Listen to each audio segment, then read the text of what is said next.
and welcome back. My name is Kira, and this is episode 21 of our Let's Play Sunless guys. And we're at a mausoleum. Yep, we're in a dark, dink mausoleum. Well, it was kind of weird on the way here because so this time I knew where west was, and it was southwest allegedly, according to the uh,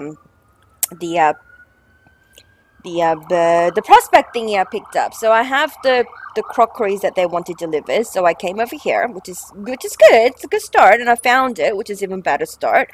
But there's grave robbers, and one thing I've noticed is that their ship's a lot harder to kill. They're like marauders, but they're like a lot tankier.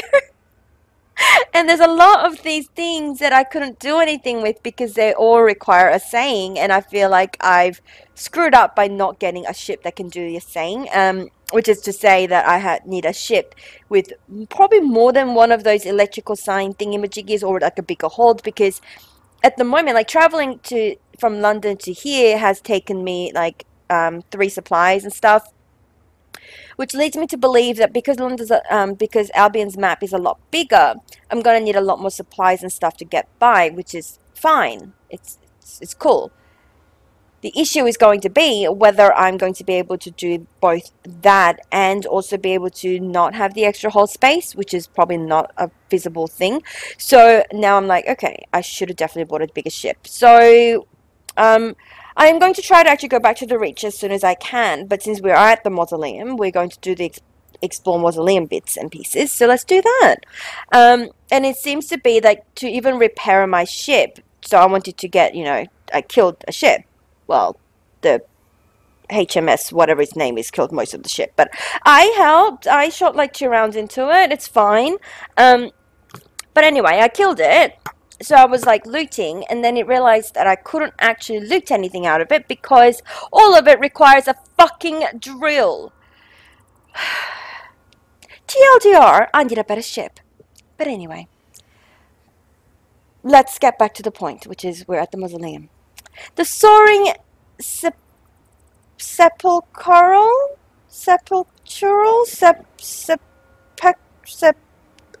whatever heart of the most serene mausoleum, constructed over the cooling embers of Albion's murdered son. What?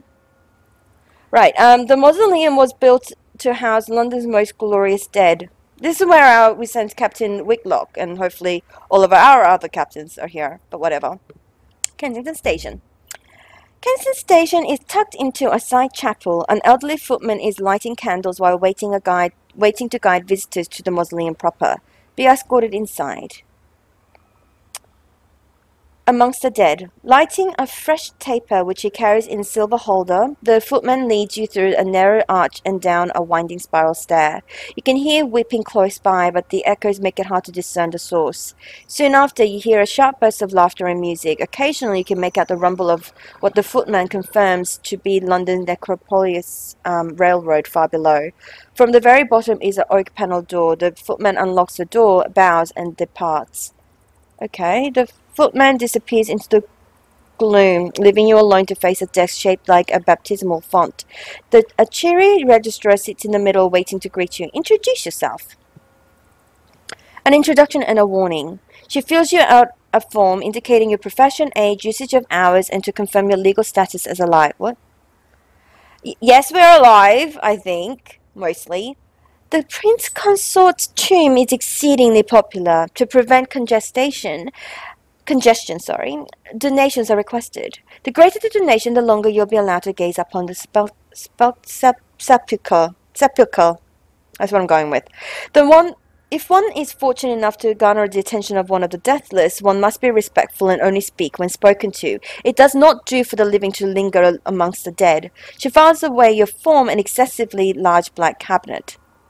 Right. Write a report, first thing. The most serene mausoleum endures. The catacombs grow as the necropolis brings more bodies for burial. Traders bring fresh hours into the mausoleum, endowments from the Empress for the deathless interred in the vaults. Plans are in motion to add a new chapel to the nave, whilst the deathless petition for a new separate station for an exclusive use of their servants. Death has So much in motion. Okay. Uh, con contemplate the dead sun? Partial success, right. The sun looks back. Ooh. The body of the sun is still cooling. A few embers continue to glow at its core, a low and sullen red. When Her Majesty entered Albion, she slew the sun with an experimental weapon, an unclear bomb. Then she claimed the sun's throne and dominion. You can't help but feel that as you gaze up on the sun, that the sun gazes back. We've got 1 vision of heaven and 5 terrors. Lovely. Approach the deathless or visit the memorial to the prince consort? Let's visit the prince consort, why not? The most serene mausoleum was built to commemorate Her renewed majesty's dead love. His tomb is at the heart of the mausoleum. The vaults, the chapels, mourners and courtiers, all arteries and capillaries to his memory. To visit the tomb, we must speak to the Cheery registrar. We can pay for the privilege. I need 3 sovereigns. A few sovereigns will buy you a few minutes at this sepulchre. Let's do that. Why aren't you working? Okay, this will reduce a little terror. The true registrar marks your name in the account book before summoning a footman to guide you to the tomb. The tomb is sunk into the round chapel behind the choir. An effigy of the prince consort rests on top. His long hands are folded in prayer. 4 sculpted seraphim support him as though to lift him up in flight. Crowds of visitors in mourning jostle for a better position. A lady in an inconceivable hat shoves her way to the front. You're afforded a brief glimpse of the prince's haunted marble face before you're ushered away. Well, for 3 sovereigns, a little bit of terror will be good to get rid of. Can we keep doing that to reduce even more terror? Says my terror has been reduced. Doesn't look very reduced. Oh, okay, let's stop spending sovereigns. Let's return to the nave and let's have a look at the deathless. Approach the deathless. Her renewed majesty's most highly favoured courtiers prefer the upper chimes of the nave away from the excitable members of the public. The most serene mausoleum houses more than just the prince consort. Under its soaring spires, the empress keeps most of her favoured courtiers. These lucky few are provided with every luxury they might wish and a generous stipend of hours. The only condition of this bounty is that they are dead.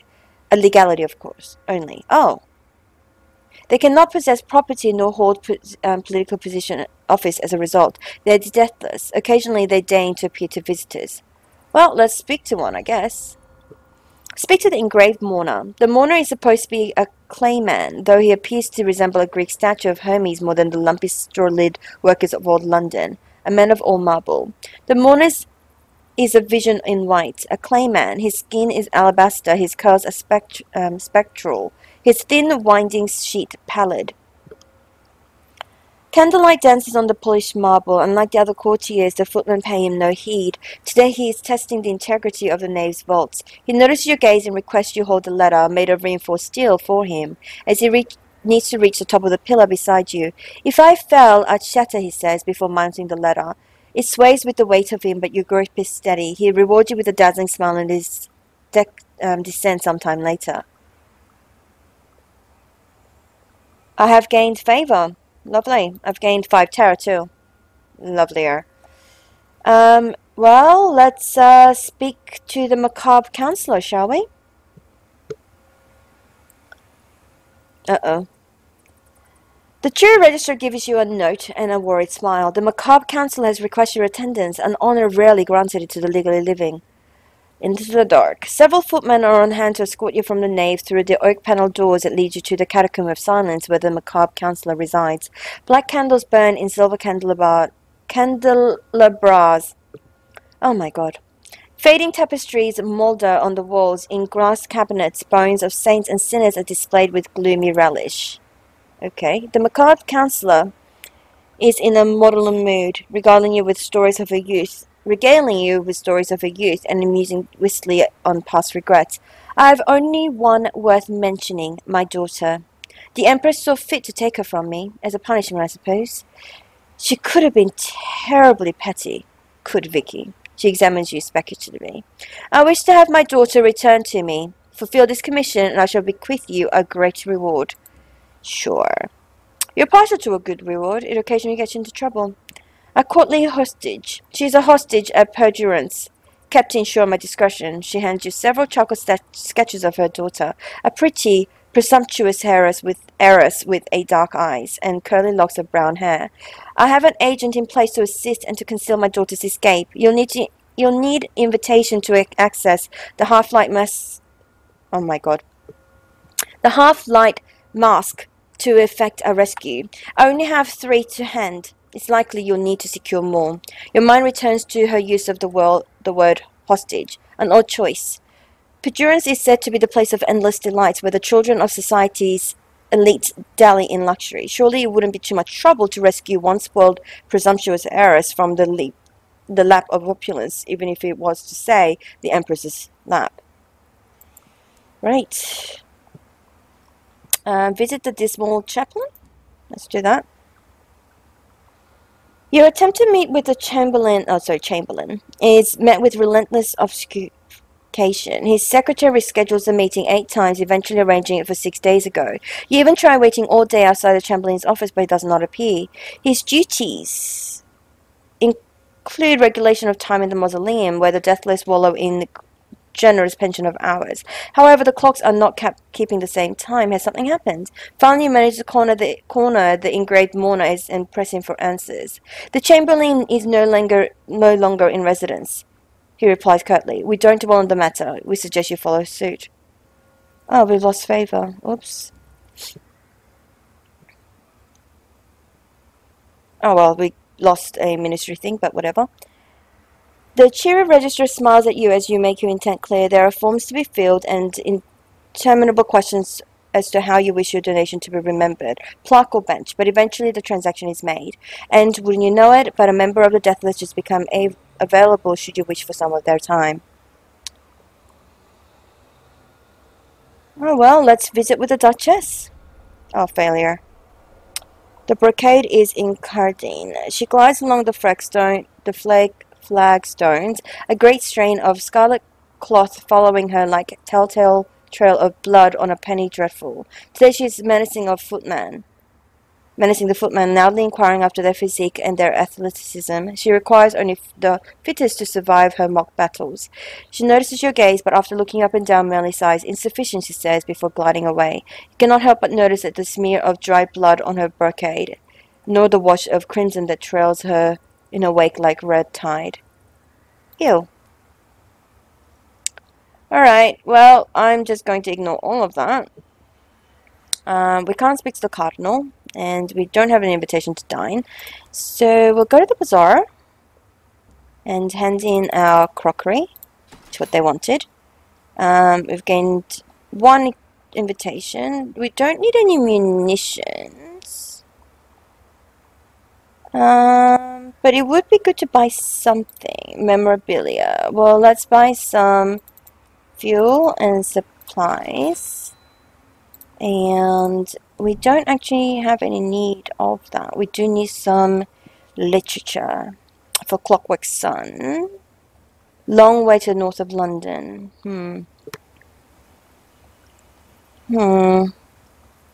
I'm not very familiar with London yet, so this is Albion, sorry. So this is a bit difficult.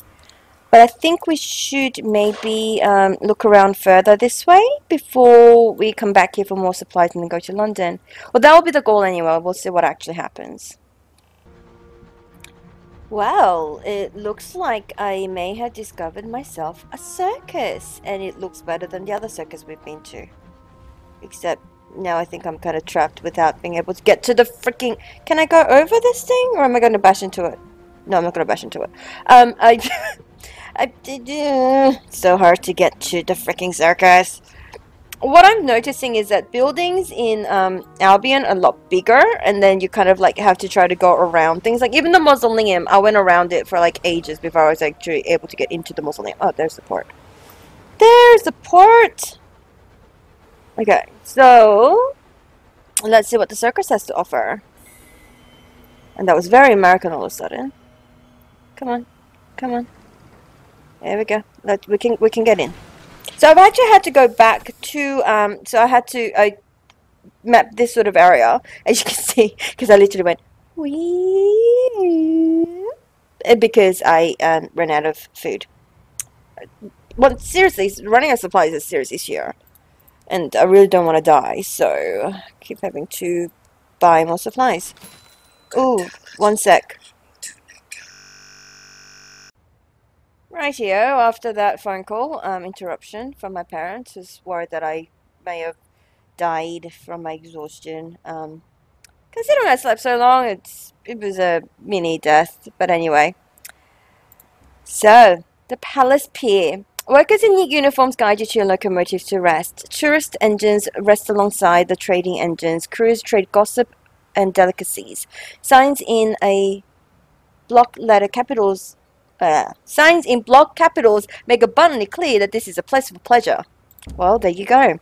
Better circus than our last one, I guess. Well, it looked like a circus. It might not be a circus. But that might just be me. But whatever. Welcome to Wobbly Juxta Mare. Wobbly Juxta Mare dazzles like a Fabergé egg. Lamp lit, rich brass and Britain in Baroque. In the distance, carnival music mixes with faint cheering. A queue twists and snarls along the dock. Visitors are not allowed to just stroll on into the port. They must be admitted. Every fortnight, the Bureau of Entertainment holds a lottery to give out a number of paupers passes, which grant free admittance. The queue for these is long, but not the only way to the port. We can exchange ministry-approved literature, but there's ministry approved literature on sale here. So when we just buy, we can't buy one extra because we have no store for it. So we'll just use one of those and then buy another one, I guess. Because I wanted to have the 5 ready so we can find Clockwork Sun and give that in, but whatever. Exchange ministry-approved literature for condemned experiments. What? What? What did I just click? The scrawny apprentice scratches his downy cheek. He conceals the literature within his ill-fitting jacket. Your payment is taken. He nods several times at GBC-stained box while wriggling his eyebrows. He is anything but discreet. Fortunately, nobody here cares. There are far more interesting entertainments available. So I bought a condemned experiment. I bought a freaking experiment. I was not meant to do that, but fine, whatever. I'm going to buy my 5 ministry-approved thingies again. I thought it was... God, I don't know what I was thinking. I thought it was like a ticket thing to get into the thing. Anyway, bypass the queue at the insistence of the authorities. What? I can just bypass the queue. Oh well. A fork-jawed man, smartly dressed in cobalt, takes notice of you. He crooks a finger. First time visiting Walbury, Dr. Mayor, then? Come on over then. The representative of the Bureau of Entertainment introduces himself. We're the Department of the Ministry of Public Decency, but we're entirely autonomous. We run this port for the benefit of weary travellers. He leads you past a queue that doesn't even bother to grumble. Yes, I know. Queue jumping is terribly uncouth. But would you really rather be mingling with the proletariats whilst you could be enjoying our port? And... well, I'm sure once you've seen what we've got to offer, you'll come back again. He leads you to a fitting station. Everyone goes through this. There's a dress code. The Bureau of Entertainment wishes to encourage industrious captains to patronize the port. To this end, on a captain's first visit, they're allowed in both without charge and without having to queue. How lovely. The couturier is exquisitely... I can't pronounce that word ever. Exquisitely? Yeah, attired. Burgundy tailcoat, cravat, brocaded vest in iron and ink, breeches, boots, and a smile like a shark. Periodically, he checks a brass pocket watch, which his green lengthens and diminishes in turns. He's here to supervise the attire of new visitors to the port. In Warbury, everyone dresses up in the heady style of 50 years ago. The Bureau of Entertainment provides suitable attire for all visitors. Oh, that reminds me of, like when I went to Japan, there was like a village, it's like an amusement park of some sort, but it's like a historical village, and I think I paid like, I think it was about $50 or something like that $50, $70, I'm not sure, to dress up in a kimono and wander around the park, and it's like all very historical and stuff, and it was so much fun. Except dressing in the kimono was an absolute nightmare and a half. Like, the ladies obviously knew what they're doing, but like the moment like she had to go and help someone else, I was just like, what does one do with this really, really long sash thing? The obi, what, like, it's called an obi, which is fine. I knew what it was. Knowing what it was does not mean you can actually tie the damn thing on you. Besides, it has to go like wrap around you like several times, and it's an absolute freaking nightmare to try to keep the kimono like closed and looking sort of alright whilst that's all happening. It's whoa. But anyway, that's just me and my little complaints over there. But anyway, so we get to choose an outfit.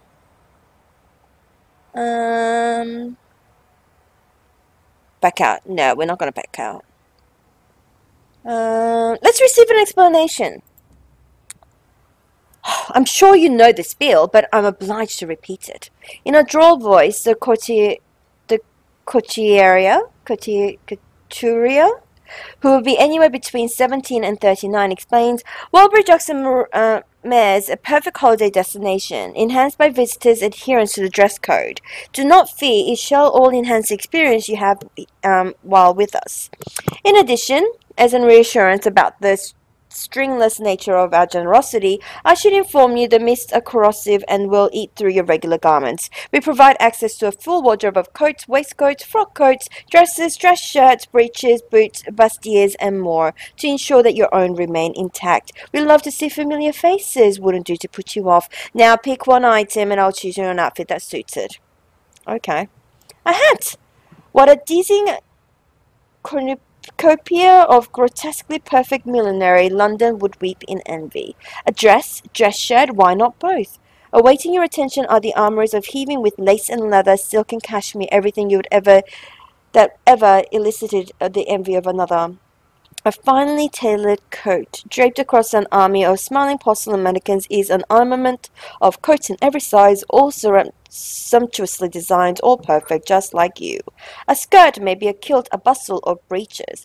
A glimmering of sea of fabrics, taught to fit any waistline or hips, line an enormous walk-in closet. Through the frills you can see undergarments. Oh my! Fabulous footwear. You know what? Footwear is like, you need the comfortablest shoes on the planet if you're going out anywhere, so I'm gonna go with no. Like, it's one thing I've learned whilst traveling. If you're going traveling, take a very, very comfortable pair of shoes with you. And if you're going somewhere cold, definitely, like, invest in one of, like, those snow boots that don't look too much like snow boots. Because when I went to Japan, I bought a pair of boots that was... It's snow boots, basically. It's all, like, lined with fur inside. It's made out of completely, like, leather, and it's very comfortable, very warm, very grippy. And it literally saved my life. Because snow... Right? Like, if you're an Aussie, you might not know this, right? So I'm just going to repeat it. If you're American or Canadian or like British or people in the Northern Hemisphere, you already know this. But as Aussies, we don't really see snow that much unless we go to like the snowy parts. And even then, like, our snow here is not too much and it doesn't get too cold. So even in snow, you don't actually have to wear like full, fur jackets and really thick coats or, downy jackets to survive. But in Australia, it's fine. So the snow doesn't really become ice or like as icy. But in like Japan and Korea, because I grew up there, I knew it. Once after it snows and it melts, it turns into sludge and then it turns into ice or icy sludge. And it can become extraordinarily slippery. Like, you can easily just fall over and break a bone. And because it's cold, it's easy to fall over and break a bone because your bone's like, I don't know, I feel like they're more brittle in winter. I've never broken a bone yet, and I'm hoping to keep that record because I've got enough pain issues as it is, so whatever. So when I was over there, I caught my mom like 3 times when she almost fell. And the only reason I didn't fall is because I had good pair of like boots with me, and I was a bit more aware of my surrounding areas than my mom was. But anyway, so shoes, screw shoes. But I do kind of want a skirt. I'm a big fan of like really big bustling skirts. Like, if my house wasn't so tiny and if it wasn't so ridiculous an idea, I would totally like wear those flowing skirts. Because I think it's so much fun and you just feel the bustle of the skirt. That's just me. Maybe that's just me. And that's the only other thing I'll say about kimonos. They don't have the skirt thing and it's incredibly hard to walk in. It's like walking in like one of those like really, really tight skirts. I forgot what they're called. Pencil line skirts. It's like a pencil line skirt, except it's like your entire like lower half is in it. It's whoa. But anyway, moving on from that. We'll go with a dress shirt. I like that. I like dress shirts. They're fun. The couture.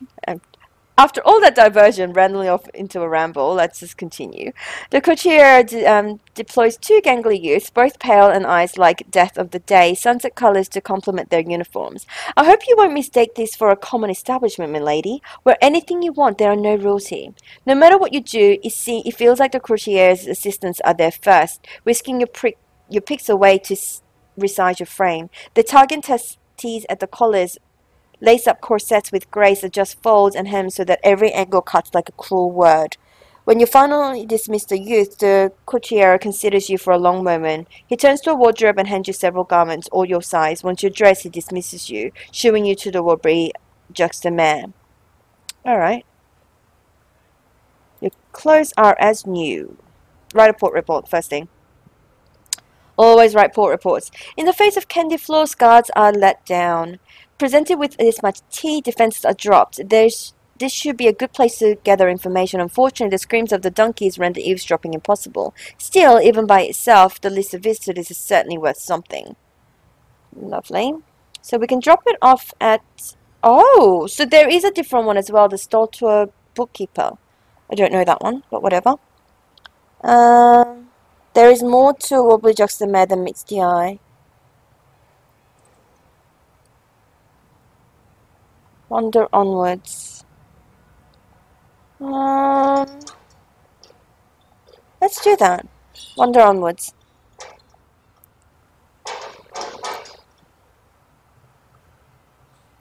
Oh, that didn't get me anywhere. I clicked it and it just literally brought me back here. So let's go to the tiny lane bed-necked with shops.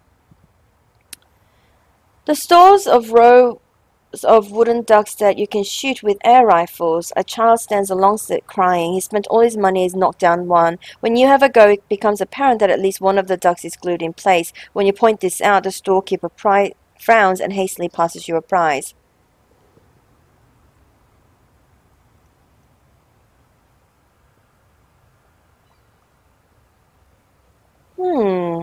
The terror has been reduced. Great. Let's go to the tea room. God, this tea is atrocious. It tastes of kelp and salted beef. Oh my... Bleh. Tea should not taste like that. Actually, I just had a really, really nice cup of tea. But anyway. But the room is warm and there is space to lounge on the sofa, which snakes across half of the room. It appears a tradition for patrons here to abscond with a piece of crockery, a mug, a delicate teacup or saucer. Whatever best reminds me of the tea room, as such you do the same. No reason to be impolite. Now the detail not quite right. My terror has been reduced and my clothes are thinning and tattered. That's not good. Path to the beach. Why not? This is a beach. Of course it's a beach. What else could it be? It's a stretch of pale particulates and rolling mists. The air smells of salt and thing that mummifies in the sun, of cinnamons and licorice, its pebbles and grains of blue glass, tendrils of something curious and organic, worm-like growths that tuffling in the sediment. This is exactly what the beaches are. Let's go dipping in the sea.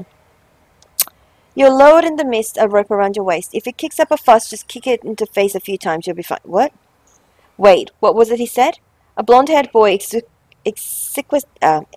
exquisitely sculpted, challenges you to a race. You dive in simpatico and barrel down into the mist. You end up de facto victor, of course. If only one individual emerges from competition, they by default win. Uh-oh. You leave swiftly. My clothes are in tatters. The shame. Your beautiful garments are nothing but rags now. Well-dressed onlookers gawk and giggle, whisper and point. You look bad, rag or shabby, and worst of all, unfashionable. Okay, I might have to come back. Hmm.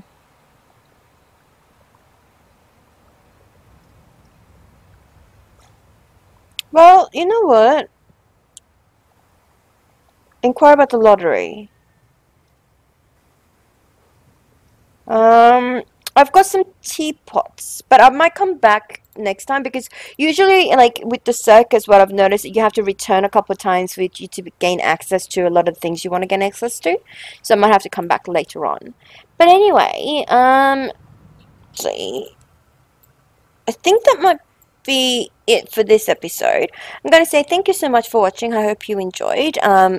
I hope you'll come back for more. But as always, I hope you have a lovely, lovely day. Mwah!